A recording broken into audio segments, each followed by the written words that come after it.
Um, to start off, my name is Yujin Meeson. I'm the Senior Director of Data at Meetup. And today I'm joined by special guests Dr. Connell Cowan and Dr. David Kipper, and they are the authors of a book, Override. Today you'll get a crash course in psychology so you can understand your vulnerabilities, break out from your self-defeating patterns, and make meaningful changes with a science-based approach. You'll also learn to set the conditions for maximizing your self control so you can form healthy habits and meet your New Year's goals. Okay, so to move on to our event guidelines, please note that this event will be recorded, but you will not appear in the video. Um, there's a mute courtesy, so your audio will be muted during the event. Um, you can submit your questions in the Q&A feature at the bottom of your screen, and we'll take them later on.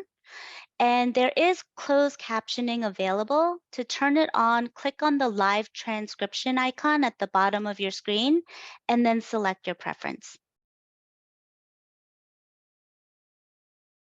Okay, and for today's agenda, I will be introducing our doctor panelists. We will then follow it by a fireside chat. And then at the tail end, for 15 minutes, we'll open it up for Q&A.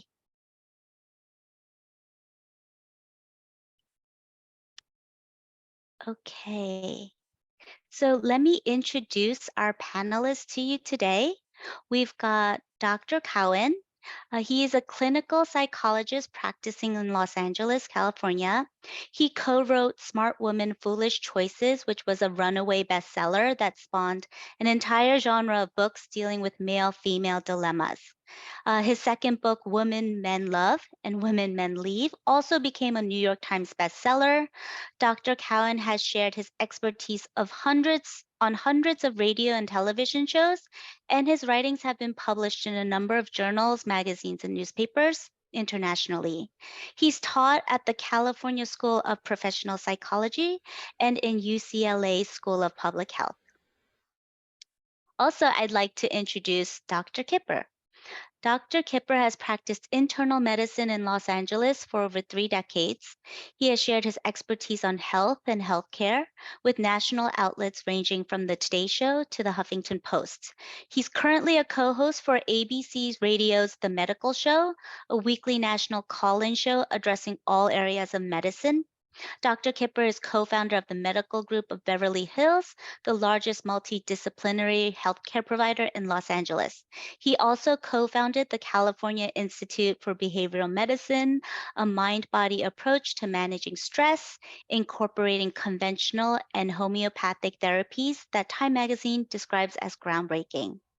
Welcome to our two doctors, Dr. Cowan and Dr. Kipper, with such great CVs.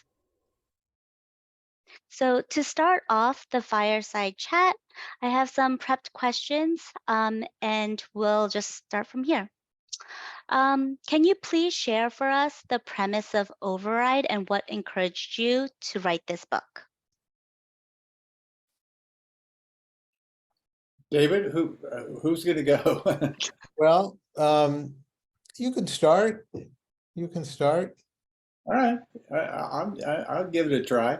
David and I have been friends for many, many years, and as a psychologist and as an internist, we've shared many kind of dilemmas with patients that we've worked with.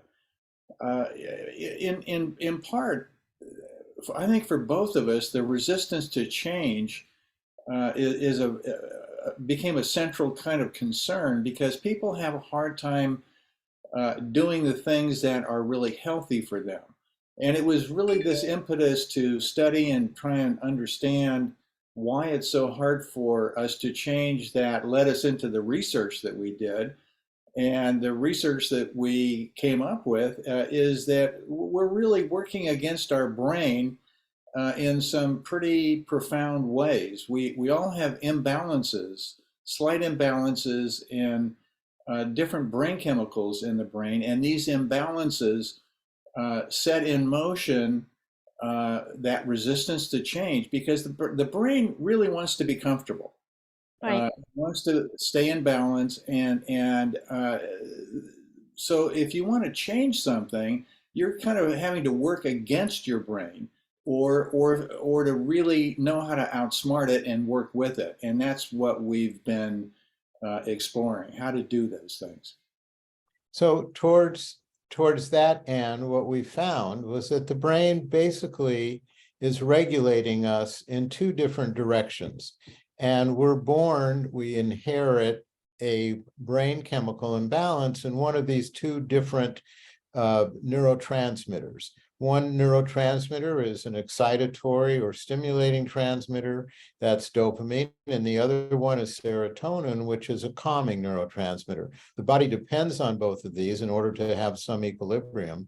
But people that are, and these imbalances are actually deficiency syndrome. So people that are shy in the dopamine system tend to have certain personality types and behaviors that are very predictable. And these people are outgoing, they are curious, they are risk-taking, they have issues with impulse control, and these specific behaviors can, in fact, lead them into some behavioral trouble.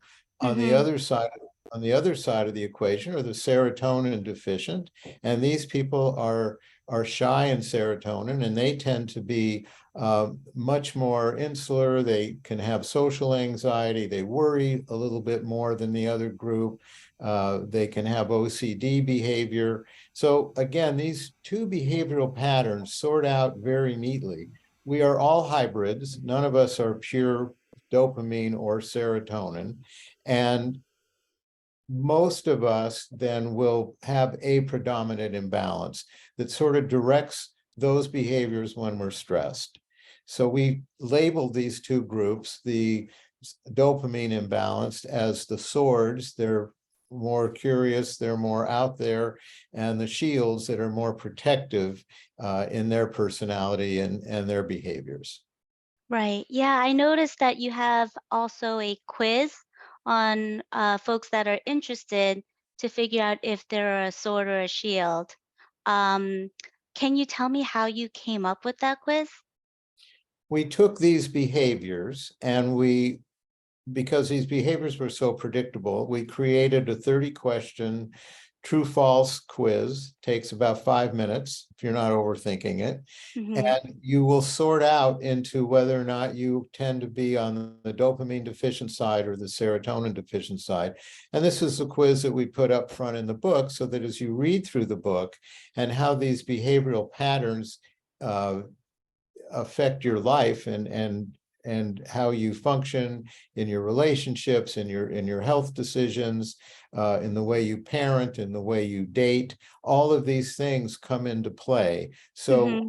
again, you're identified early on as to where your deficiency syndrome is, what your patterns are more likely to be. Got it. From Uh, this, from this, we've created strategies to deal with your own deficiencies, your brain type, that you can actually do and help correct some of those behaviors that you would really like to change, but as Dr. Cowan pointed out, have had a resistance to making those changes. This is a new way to make changes, a new way to look at this. in terms of your clients and patients that you see that are struggling, um, does it sway more with swords and shields, like what they struggle with, or are the struggles the same for everyone?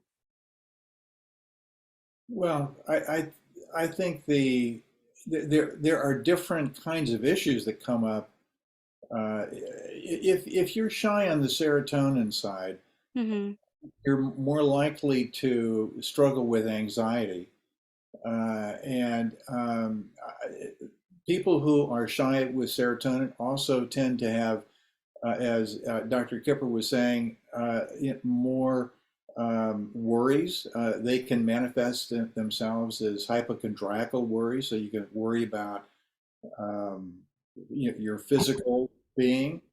And people who are shy of dopamine uh, tend to have one of the ways it manifests itself is doing things to kind of ramp up stimulation that can get you into trouble. Uh, Mm, uh, the serotonin side can have sexual problems, whereas on the dopamine side, they may have sexual addictions. So these subtle imbalances set in motion really kind of unconscious tendencies that play out, and they're also responsible for kind of the shape and the direction of some of the things that get people into trouble. mm-hmm. And specific behaviors, let's take weight issues. Yeah. There's a pretty popular issue, and it has been for the 100 years I've been in practice. Um, but serotonin deficient people, the shields, they have weight issues, but so do the dopamine side. So people that are shy in serotonin, as an example, they tend to eat to soothe their anxiety and their worrying feelings. They lay up at night, can't fall asleep easily because they're worrying about things. They also have sleep issues. But on the other side, the dopamine side, these are people that are constantly looking for stimulation. So they might be overeating because they're stimulating themselves with food. So both can have weight issues. And Right. just one example of how Dr. Cowan and I have structured the book, but also to provide strategies that are opposite, so that a serotonin deficient person needs to develop some very simple exercises that are not about self-soothing with food, but with Mm-hmm. certain behavioral things. And on the other side, with the dopamine deficient, again, instead of looking for things to stimulate themselves with food, we offer some other suggestions that they can use. So a way to approach weight reduction from a very scientific point of view that engages their neurochemistry.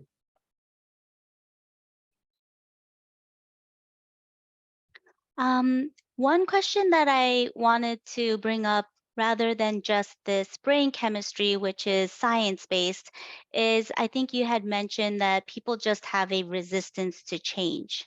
Um, and that's a very common struggle.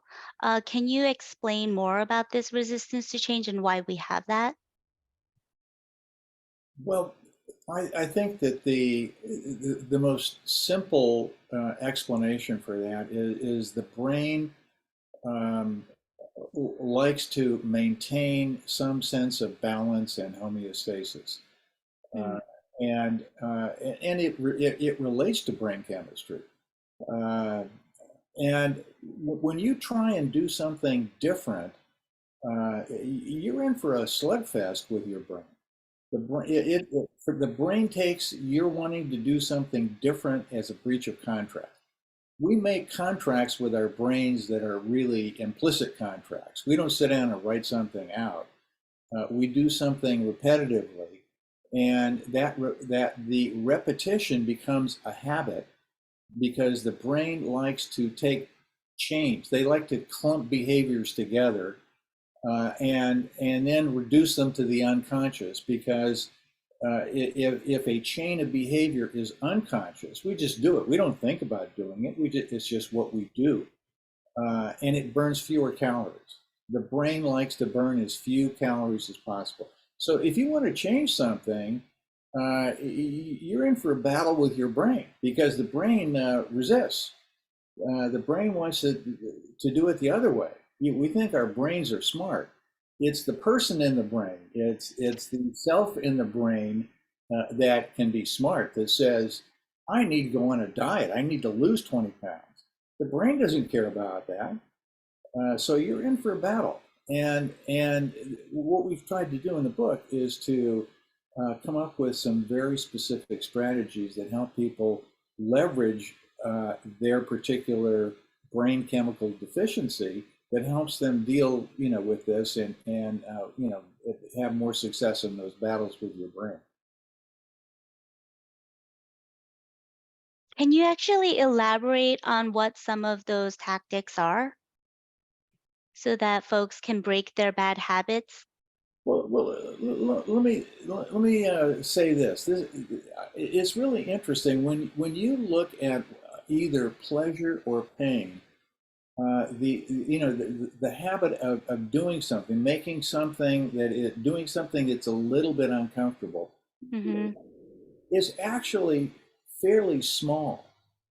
You don't have to do something massive to break up a pattern, but part of the issue is how do you break up those chains of behavior? If you, I'll come up with a really simple example. Say you got a habit of every time you come home from work, you go into your pantry and pull out a bottle, a can of Pringles, and pop open the can and you spill out those really salty potato chips, and you order them on Amazon by the case, and you're overweight. You want to stop doing that. A really simple thing to do is put a rubber band on your wrist, just a loose rubber band, but maybe a quarter of an inch wide, not too tight. I'm not kind of reducing your circulation. Yeah. You're coming home from work and you're thinking about those Pringles. Your brain is, because you've trained your brain that when you get home you do that. Your brain is already kind of looking forward to that. It's used to that. Long before you actually get in and pop that can open. So the brain is ready to be fed. You get home and you go to the cupboard, but you're trying to do something different. Give yourself a snap on the wrist. That little snap breaks that chain. I mean, It's it's also acknowledging that that is the habit that you want to change. well, you have to Yeah. identify the habits you want to change. Yes. Hmm. Is very important. And look, you can't ask your brain to go to battle with too many things because you're going to lose. So you got to be very specific if you want to Would lose. you say starting small is better then and working up to bigger challenges? I think starting small is always good. And here's another thing to keep in mind: to change a habit is if you look at 100% change. Think of it this way: a habit is changed in about 100 days, doing Hmm. something different. So you change 1% a day. So it takes a little over 3 months to really establish a new habit. And that habit, it doesn't really go away. I mean, it's stored away, in the software in your brain. So it's very if you have a slip, it comes back full force. So it I never see. goes away. It's replaced temporarily or permanently, but it's a replacement because that old habit kind of is there. I used to smoke cigarettes, and I know that if I were to light up a cigarette and have a few cigarettes, that habit would come back. So you really have to be careful with the habits that you take on, to make sure that you keep them suppressed, because that's what they are. It's really suppressing it as opposed to eliminating it. And In there's the Go there's ahead. another very, I'm sorry, excuse me. Go There's ahead. another simple strategy that we all have and we can all access. We have a pause button in our brain. We tend to not pay attention to it, but as soon as you see yourself going for those Pringles when you walk through the door, you hit the pause button and you take a couple seconds and think about what you're about to do. You're about to enter into a habitual behavior that you can Hmm. actually sit still, understand where this is coming from. This is why the two different brain types comes into play. And am I doing this because I need to be stimulated? Am I doing this because I'm trying to suppress some worrying feelings, whatever that may be? But if you hit your pause button on every one of these habitual tendencies, you're giving yourself a chance to understand what you're doing. And part of the book was to help people understand why we have these habits in order to access the strategies that we've outlined. So another thing to keep in mind. Yeah, I love hitting pause. I do that specifically when I get too worked up. I'll hit pause. I'm sure people have been, working from home remote. They want to send off a Slack message or an email, but just hitting pause and then considering it, reading it twice, I think that's really important. Also, I should hit pause for many bad habits too. I really like that advice. What about specific, at least for the new year? A lot of folks have set some intention, New Year's goals, dry January. They do specific things to break some bad habits. But if you don't specifically see a lot of change, right away, I think people get discouraged. So, can you talk a little bit about how we can keep our motivation up so that we can achieve and break these habits? So this feeds right back into what Dr. Cowan was talking about. We make it very clear that to break a habit takes a long time. To develop Mm-hmm. a habit that also takes a long time, but to break that habit takes even longer. So you have to go in with a realistic expectation that you're not going to get to your goal line within the first couple days. And what happens there is that you sabotage your efforts because let's pick whatever, let's say you want to have an exercise program. And Mm-hmm. after the first of the year, I'm going to eat differently and I'm going to lose these 10 pounds and I'm going to get back to the gym or whatever that is. And that works fine for about a week. And then other things start coming into your life and it's not so easy and it's not, you're not seeing the immediate results. So people give up. This is what happens. This is why your list every January 1st is the same list as it is the January 1st behind that and behind that. So you have to be patient. You have to understand that it takes time. And by practicing these little strategies that we've outlined in the book, they're simple and they're accessible, and you don't have to go somewhere to or buy something to do these.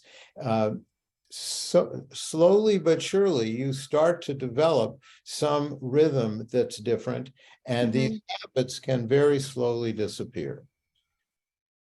Let me add something to that I think relates to the question.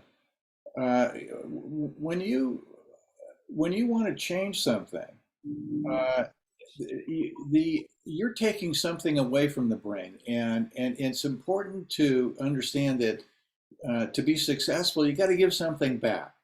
In the case of people who are serotonin deficient, they're motivated a little bit differently than people who are dopamine deficient. Uh, Mm-hmm. they're motivated by avoiding pain. They're motivated by avoiding bad outcomes. Whereas people who are dopamine deficient, they're kind of insensitive to that. They're much more motivated by what am I going to get. Uh, so to give something back to your brain, you give something that's rewarding in exchange for the discomfort.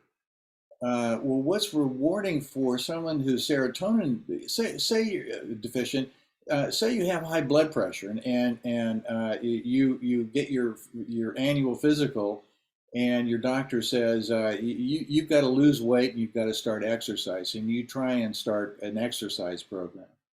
Uh, it's important to motivate your brain. Well, one way to motivate your brain, a very simple thing, you get a little deck of index cards, write down the date, and if you pay it off with a successful day of, say, walking 20 minutes, it doesn't have to be, heroic. We're not talking about marathon training. You write down on that card, I treated my body well today, which may help with my blood pressure, and you give it a check mark and you turn it over, and then you got the next day.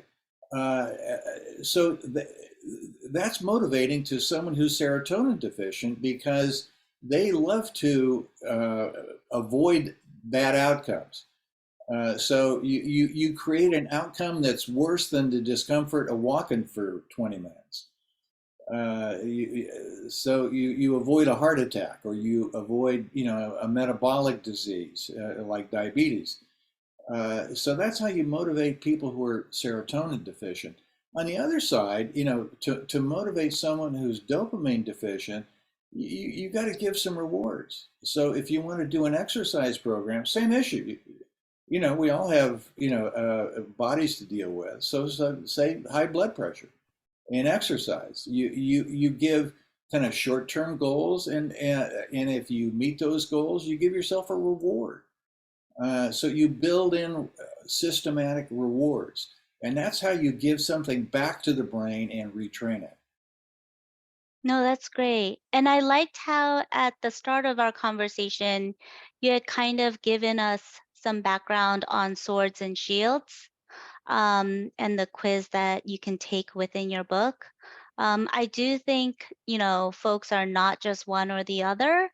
And so sometimes you need to be a little fearful and then also reward yourself for some of those things that you're doing. One of the Um, one of the other things that you'll see if you read the book, you'll realize that not only will you understand yourself and what drives your behaviors, but mhm. if you're in a relationship with somebody, or you're looking at your child, or you're looking at the coworker or your boss or whatever that is, you have a much better understanding of what's motivating and driving them. And those behaviors that we have in people that are opposite to us can be very annoying, and they can be very different. Um, I'm a sword, my wife's a shield. We walk into a car dealership, we want to buy a car. I'm walking out of there with a car. I'm getting my reward. It doesn't matter if the color's off, if the price is wrong. Whereas he'll say, no, no, no, we should shop around, we should, do our due diligence. So that little bit of an annoyance in the car dealership is coming from our brain chemistry. And once we understand that in each other, it makes it actually somewhat humorous. And we instead of being annoyed with that person, you now have an understanding of where these differences are. And that applies to, again, not just in your personal relationships, but it also applies to how you are with making these habit changes, and why some people have to do it differently, and it's not the same for everybody. No, that's so true. Can you help us? What are some other techniques so that we can identify our brain type, like the swords and shields, rather than just a quiz? What would you suggest? Hmm. Well, I think if you uh, if you look at some of the things that we've already talked about, if you tend to be hyper vigilant, if you tend to be a worrier, if you tend to uh, kind of have a reflexive tendency to say no as opposed to yes to things, if you find some relief, uh, emotional relief in avoiding situations that have uncertainty, if you have some kind of social anxiety, um, if you tend to feel more contemplative, kind of comfortable being alone and on your own, as opposed to in social situations, in all likelihood, you're on the shield Mm-hmm. side. You're likely to be a little deficient in serotonin, because what happens if you look at the central nervous system, if you think of a kind of vertical line, and that vertical line measures the amount of stimulation in the system, we all like it to be kind of balanced, right in the middle. And people who are deficient in serotonin, that level of stimulation is a little bit higher than than they like it to be. So that the techniques that they use to create balance and comfort are designed to kind of tamp it down to get back into that level of feeling okay. If you're deficient in dopamine, it's totally flipped around. That level of stimulation is a little bit lower than is comfortable, and the experience is sometimes feeling bored, Mm-hmm. restless. I want an adventure. I want to do something, and to do something, you're willing to kind of take risks. David was talking about buying a car. Uh, he's willing. I mean that's a risky thing to go into a car dealership and want to come out with a car because you're not then negotiating. So they become a little bit more risk tolerant. So if you feel any of those kinds of tendencies, you're more likely to be on the dopamine deficient side. To validate this is interesting. If you think about, and again, you can change and alter these levels of serotonin and dopamine chemically. And Mm-hmm. if you think about this, you have a hyperactive kid in the classroom. He's not paying attention. He's running around the room. He's distracting everybody else. Why in the world would you give that kid a stimulant? Well, the reason this kid is hyperactive is because he's deficient in dopamine.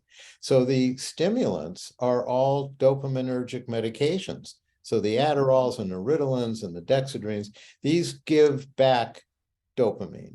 On the other side of the equation, if you have someone that's a worrywart and is quite anxious and really not functioning well, they tend to be low in serotonin. You give back one of these SSRI medications, you fill their tank with a little serotonin, and all of a sudden their OCD gets better, their anxiety gets better.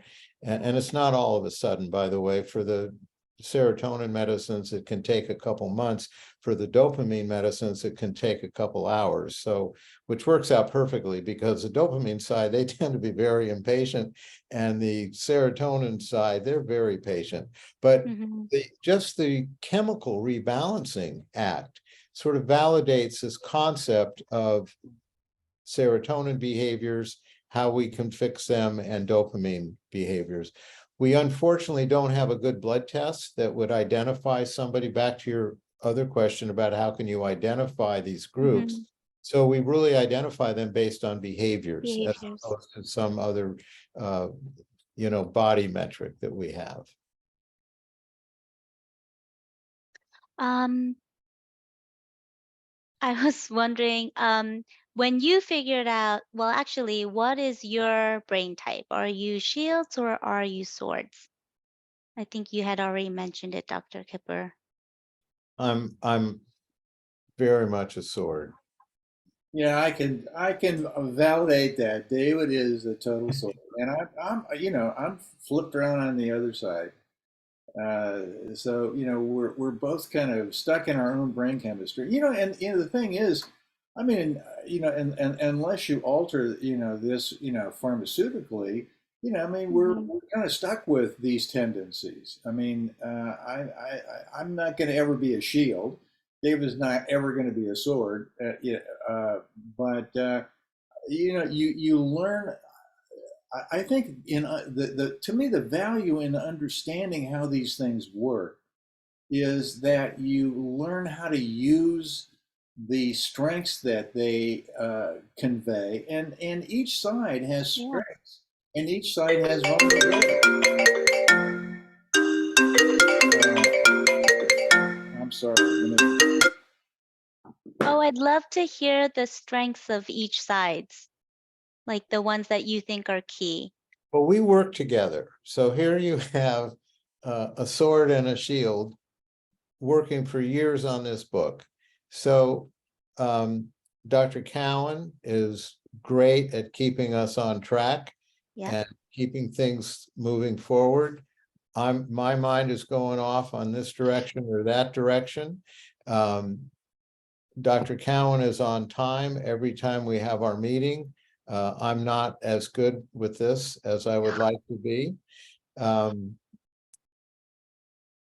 were there any positive things that came out of our differences? I mean, other than us realizing where we were coming from individually and not taking that personally, but understanding what that was, gave us great insight in writing this book and how our own personalities affect other people and affect our relationships. So speaking for myself, I would say that we we certainly had a lot to look at and help us and fuel us in writing these chapters.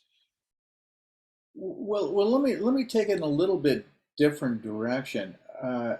If you're a shield deficient in serotonin, it's easier for you to delay gratification. Uh, it's you have greater attention to detail. Hmm. You're more sensitive to feedback. Where so there are those are real strengths. So if you're putting Yeah. together a group and you want skill sets, uh,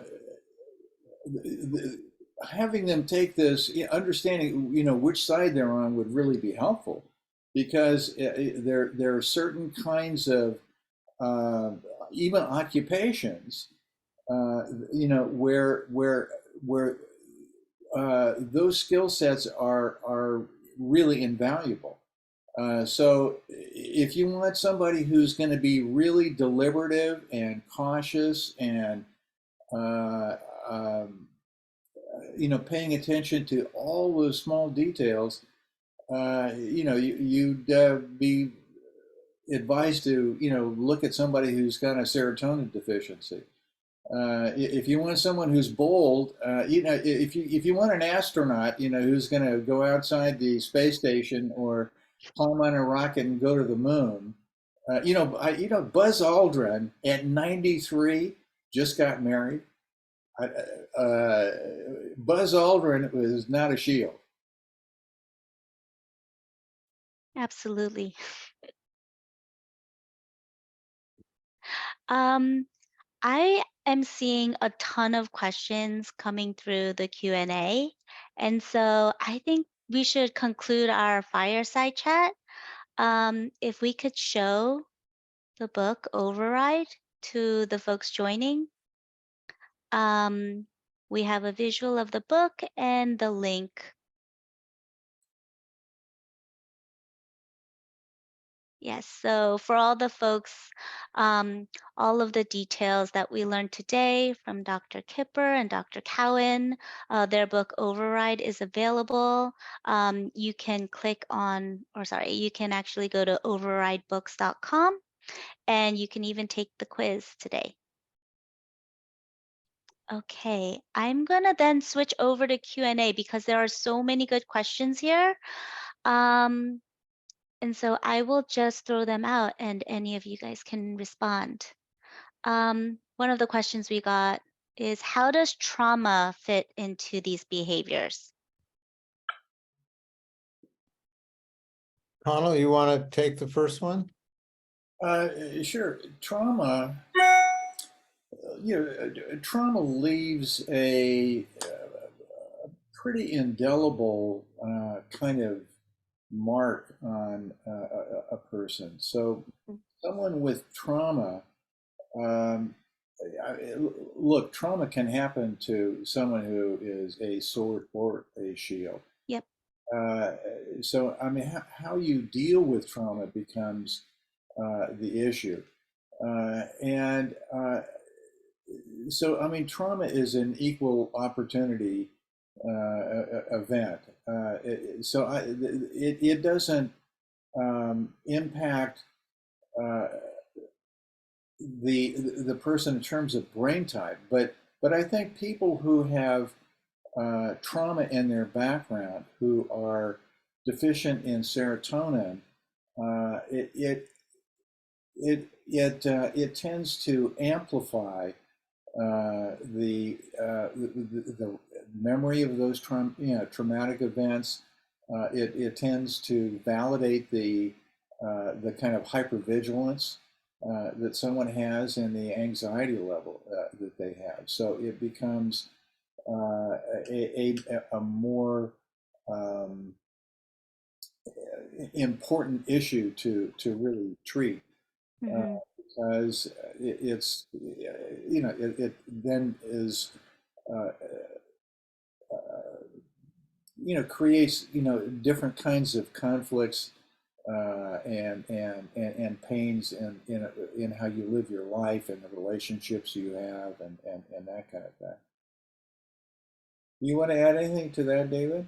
Well, from a medical standpoint, if you look at specific disease types, PTSD isn't really what we're describing here. And PTSD is something that is, again, can happen on both sides of the equation, but someone that is serotonin deficient, they're going to have a different relationship with those memories. They are going to hold on to perhaps some depression. They're going to be more anxious when these things that provoke the PTSD memory comes up. So you're going to see different behaviors on either side. And Mm-hmm. there are specific what we see neurological or psychiatric consequences to these traumatic events. Trauma is an interesting thing. What happens to our brain when we're traumatized? You see a horrible image and you get this rush of cortisol and noradrenaline that goes into your memory areas of the brain, and it brands that image in there. We can all remember where we were when 9/11, maybe not all of us. I don't know how old people are on this chat, but 9/11 was one of those events for the octogenarians in the room. We all remember what happened when Kennedy was shot. There are different big events that happen in our lives, or someone personal in your life goes through a terrible accident or even a death, a grief reaction. Mm-hmm. So none of us are immune to this trauma. How we handle it really does sort out a little bit into our brain types. Right. Can someone be both deficient in serotonin and dopamine? We are all hybrids. Okay. It's not uncommon to see us having, when you take the test, if you take the test, it's 30 questions. You're not going to have 30 questions on the dopamine side. Mm-hmm. Where you line up in that 50-50 balancing act, if you are 20 on the dopamine side, you very well may have 10 on the serotonin side. So yes, we all do exhibit both sides. Got it. Can you eat anything specifically to increase your serotonin? Um, the answer is yes. There are certain vegetables, there are certain fruits, there are certain supplements that provoke either a dopamine or a serotonin response. So Mm-hmm. there are things, and we outline these specifics in the book, but there are things that we can do just with our diet. It can Good. make a difference. Well, what about alcohol, David? I mean, you get a bump there Too with early in the day for me, Connell, but if no, I'm sorry, I interrupted your thought. no, I know. I was thinking, in terms of some of the recreational drugs. There's an epidemic in terms of drug abuse. So if you look at people taking stimulants, I mean, these are people who tend to have been deficient in dopamine. I mean, and why they like to take stimulants, whether it's methamphetamine or cocaine, and it's ramping that level of stimulation up. And on the other side, I mean, drinking alcohol. I mean, alcohol is basically a sedative, and it lowers that level of stimulation, at least for a while. Mm.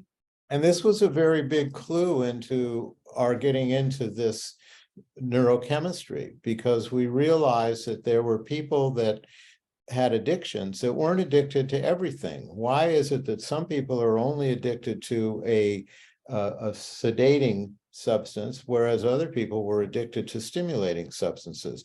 And when you look at this deeper, treating addiction usually involves, especially in the beginning when you're stabilizing patients with addictive therapies, is to rebalance their neurochemistry. So someone that comes in that's a cocaine addict and they're taking stimulants, you can supplement their system with dopamine medication for at least a few months to get their system right, to get them rebalanced. And the same on the other side, the example of the alcohol, people that are taking opiates or people that are drinking.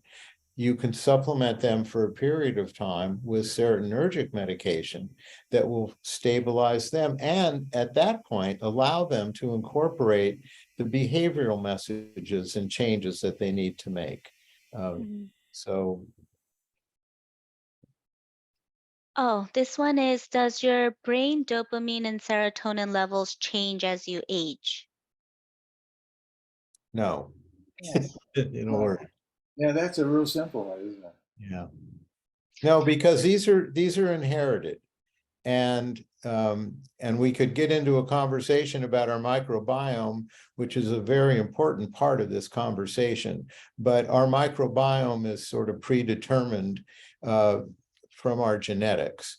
And that microbiome wants to stay the same. We abuse it and we reshuffle it, but its job is to remain the same. So the answer to that question simply is no. Well, someone specifically wants to know, how long does it take to form a new habit? I know you said it takes a while to break habits. How about forming habits? Well, that's why I said 100 days. I mean, that's 100 days. a kind of round number. It's over 3 months of doing something new that the brain gets used to, and that the brain can then kind of aggregate that chain of behaviors, because habits are really changed. They're not one little micro decision. There are elements to that chain of behavior that Mm-hmm. forms that new habit, and getting the brain to accept it and then relegate it into the kind of unconscious, which is where they like to put it. The brains like to submerge it, so it's just something you do. Figure 100 days. And there is a nuance to that, because someone that is a shield on the serotonin deficiency side, they're capable of being very patient in these changes. Somebody on the dopamine side, there's less patience. And so breaking breaking that process is a little easier for someone on the dopamine side. Someone on the serotonin side tends to have a little better luck with that. Mm-hmm.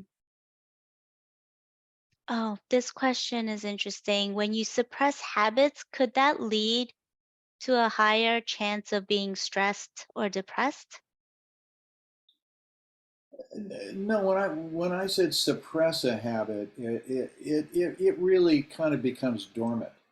So that doesn't create any heightened stress. It just it goes to sleep, but it exists in a kind of dormant stage. And if you slip and you get back into it, it's like waking it up. But when it's really suppressed, meaning it's replaced with a healthier habit that you're employing every day, you're exercising that new habit, which keeps the other one asleep. As long as it's asleep, it's not causing you stress. And it also relates to motivation. If you're trying to break a habit, it's because that habit is getting you into some discomfort or some trouble. So it depends how motivated you are and how you parlay your motivational issues. Um, on the topic of motivation, How does a person motivate themselves when they're not motivated at all? Hmm. Well, not motivated at all. It's well, if you're not motivated at all, it's hard to to work with yourself. I don't know of anybody who's not motivated at all. Uh, Okay, well, very little motivation. well, I think you look at the motivation you have, and you look at how you want to direct it. Mm-hmm. Uh, if you're not motivated at all, you're probably depressed. Is the problem. And that doesn't have to do with motivation. I mean, that has to do with being deficient in serotonin. If you have no motivation, I mean, people who talk about it's hard for me to get out of bed in the morning. It's Mm-hmm. hard to want to do anything. It's hard to get, very often, those kind of behaviors are related not to a lack of motivation, but to feeling depressed. Do swords have a dopamine deficiency or abundance? We think it's a deficiency. And we think that because when you rebalance them with their medication that provides that, the dopamine, go back to the hyperactive kid in the classroom. You give that kid dopamine, you're filling the tank. You're filling in that deficiency. And the same is true on the serotonin side. So we strongly believe that these are both deficiency syndromes. It's a little more complicated than that, and I'll keep it simple, but it's not that you don't have enough dopamine or you don't have enough serotonin.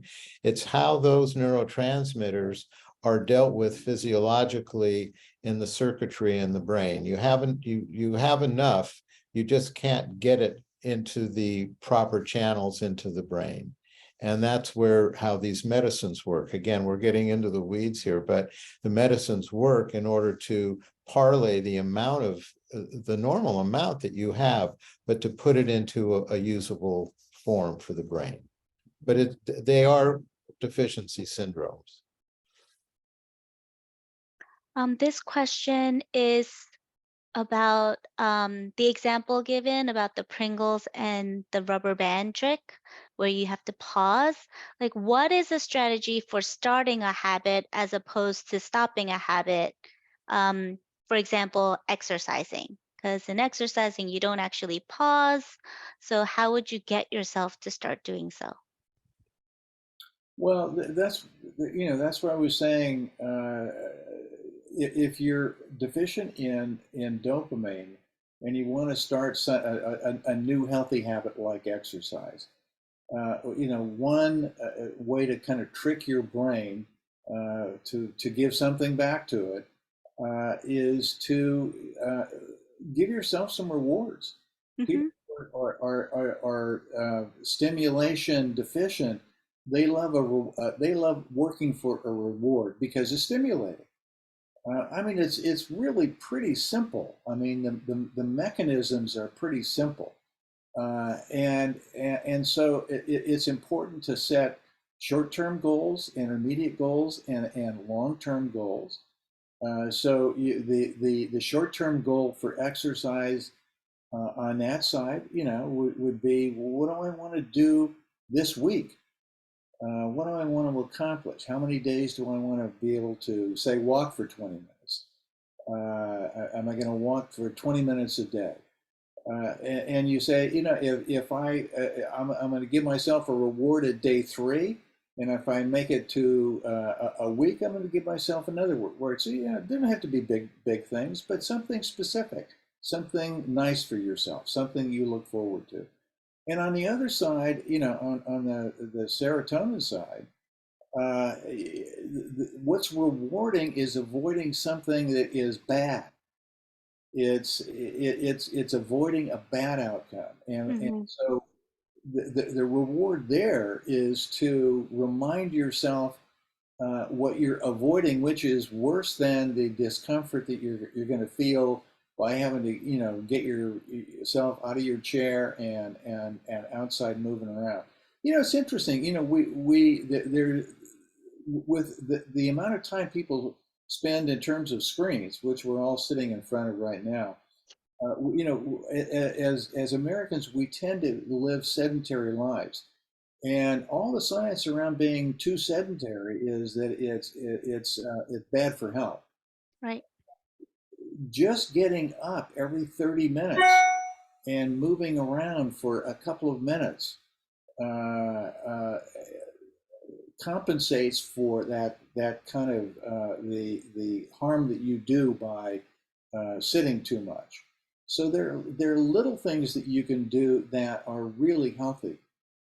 And to exaggerate the point that Dr. Cowan just made, and I do this in my office, if I need somebody to, whether it's changing their sleep patterns or getting out and walking, doing exercise, even dietary issues, if you give people a 3-day challenge, people can do things for 3 days. And at the end of that 3 days, the person that is a sword has a reward because they made it. And the person that is a little resistant, they're worried about all the negative things that can happen. They realize they did it. So that stimulates them a little bit. Now at day 3, you've got both sides of the equation that are ready to go another few days. So you start out very slow, and then you build up your program accordingly. Right. Can a person shift from, oh, this will be the last question. Can a person shift from a shield to a sword in their lifetime? Well, we all have tendencies. I'll tell you this. Uh, I tend to have a certain amount of social anxiety. So it's not being in big groups of people or getting up and speaking. It is difficult for me. So I mean, I notice that. But when I'm feeling really kind of comfortable and safe, I tend to be kind of obnoxious. I mean, my sort of like behavior can really come out.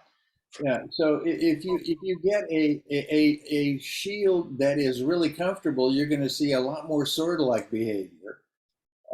So there are those kinds of shifts Mm-hmm. back and forth because look, we all have serotonin and dopamine. Yep. They're both there. It's just how they operate, at the moment on a person that it shifts in very subtle ways, but profound ways because little behaviors accumulate over a period of time. So we have both of those tendencies where we're kind of moving back and forth. So what you look at is what's operating at the time. If you're feeling bored and restless, you're probably a little deficient in dopamine at that time. Mm-hmm. If you're feeling anxious and stressed and you want to stay home and not go to that concert because it just feels like too much trouble, you're probably serotonin deficient at that time. Anything Great. you want to add to that, David?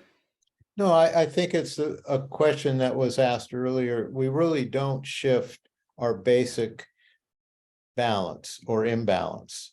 So we sort of need to work with it as opposed to let it work against us. Mm-hmm. Well, thank you so much to our audience and the panelists. We really enjoyed this conversation with you, and we just have a couple more slides to showcase before we go. Okay, great. So Meetup is now on TikTok. Please check us out. Our handle is at Meetup, and we post really fun and engaging content that you don't want to miss out on. We also have a podcast, Keep Connected, with Meetup CEO David Siegel. David talks with Meetup organizers as well as thought leaders in the community and connection. You can scan that QR code to give it a listen. And as a reminder, you can view a recap of this event in a few days on our Community Matters blog at meetup.com/blog. Thank you to everyone for joining us today, and have a great day. Thank you so much. Thank you. Thank you.